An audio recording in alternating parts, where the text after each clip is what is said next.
دکامبر سال 2022 در کاخ سروش در شهر دوشنبه آزمون تو قلب تاجیکستان دوشنبه نتیجه گیری شد. این آزمون در نامیناسیون های ایجاد شعر بهترین در وصف پایتخت جمهوری تاجیکستان، قرائت بهترین شعر در وصف پایتخت، اجرای سرود بهترین در وصف پایتخت و اجرای سرود بهترین گروهی در وصف پایتخت جمهوری تاجیکستان شهر دوشنبه برگزار گردیده.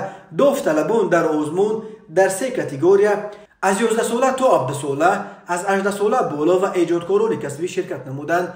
در نامیناسیون شعر بهترین در وصف پایتخت تاجیکستان در آزمون تو قلب تاجیکستان دوشنبه، شعر شاعر شناخته تاجیک و معاون وزیر فرهنگ تاجیکستان دولت سفر سزاوار جای اول دانسته شد. و اما آوازخوان جوان فریدونشاه ابراهیم زاده در صحیفه‌اش در فیسبوک از نتیجه های آزمون ترانه های بهترین در وصف پایتخت اظهار ناراضگی کرده و داوران را به ناحقی و بی‌عدالتی و حتی به فسادکاری ایبدار کرده است. او می نویسد برای این آزمون من شعر و آهنگ بسته بودم که به نظامنامه آزمون موافقت کرده و همه این زیبایی و پیشروایی که دوشنبه امروز دارد به زحمت‌های رئیس شهر دوشنبه تعلق داشت.